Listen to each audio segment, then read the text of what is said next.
Hello, my dear students. Now, today we are continuing with the chapter 5 towards green energy. Now, in this chapter, the topic is natural gas power plant. इस power plant में जो source of energy है that is going to be methane gas. इस natural gas से ही हम electricity बनाएंगे. Now सबसे पहला है कि एयर को कंप्रेस किया जाता है, that is oxygen.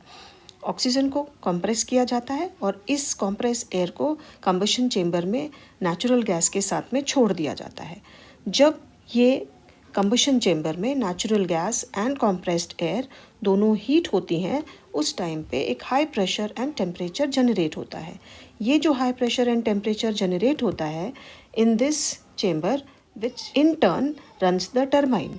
Turbine drives the generator और जनरेटर से इलेक्ट्रिसिटी बनती है.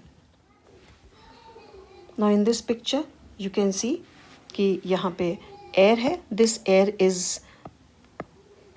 compressed in the compressor and then इस एयर को, इस ऑक्सीजन को इस कंबशन चेंबर में छोड़ दिया जाता है.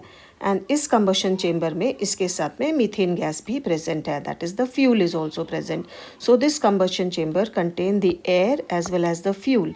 और जब इस कंबशन चेंबर में इसको दोनों को हीट किया जाता है, then this result into formation of high temperature and high pressure, जिसकी वजह से ये टरबाइन मूव होता है और टरबाइन जनरेटर को मूव करता है एंड इसकी वजह से इलेक्ट्रिसिटी पैदा होती है. बट एवरी टाइम टरबाइन में से जो एक्सेस ऑफ स्टीम होती है वो पानी में कन्वर्ट हो जाता है and the water is reused. But यहाँ पे gases are release, they are emitted and these gases are been emitted into the atmosphere through the chimneys. So this is how this natural gas power plant works. The oxygen is put into the combustion chamber.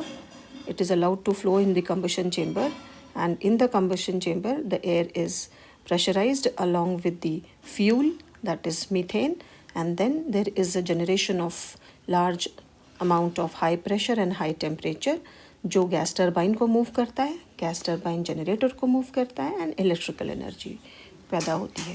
At the same time नीचे वाले picture में आप देख सकते हो कि transformation of energy is taking place, that is chemical energy of natural gas is getting converted into electrical energy of the natural gas.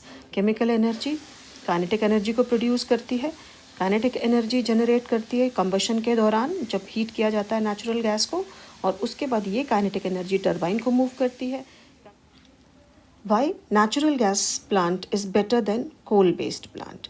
Reason, सबसे पहली चीज़, पावर प्लांट में ज़्यादा एफिशिएंसी होती है कंपेयर टू अदर्स एंड इसमें sulphur present नहीं होता है, जिसकी वजह से पोल्यूशन भी कम होता है.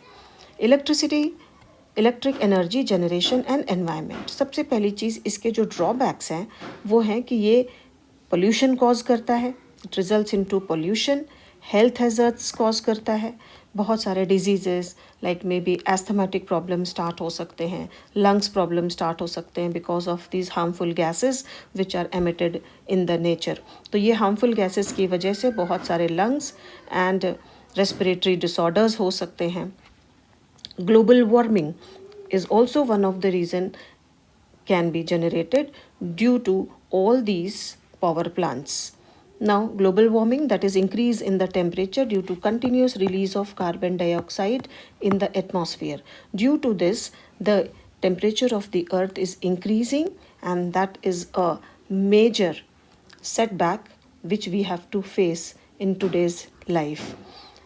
Acid rain, it is due to the pollutants which are in the form of sulfurous acid, H2SO3, or it may be HNO3, or it may be H2CO3. So these are the weak acids which will be formed due to the sulfur dioxide gas, carbon dioxide gas and nitrogen dioxide gas. So when they mix with water, ये result करते हैं acid rain. जब ये पानी के साथ मिल जाते हैं तो H2O with water forms carbonic acid, SO2 with water forms H2SO3, sulfurous acid, and NO2 with water forms HNO3 or HNO2. Nitrous acid or nitric acid, which comes down along with the rain and they harm the flora and fauna of the water bodies. So acid rain is also a very harmful effect of these power plants. They are also responsible for degrading our historical monuments. These reservoirs of the resources are very limited, and that's why we have to use them very properly, very judiciously.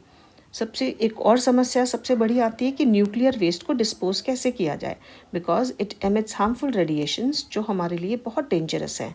इसलिए it is very important कि इस nuclear waste को proper dispose किया जाए ताकि वो आगे आने वाले समय में किसी के हाथ में ना पहुँचे.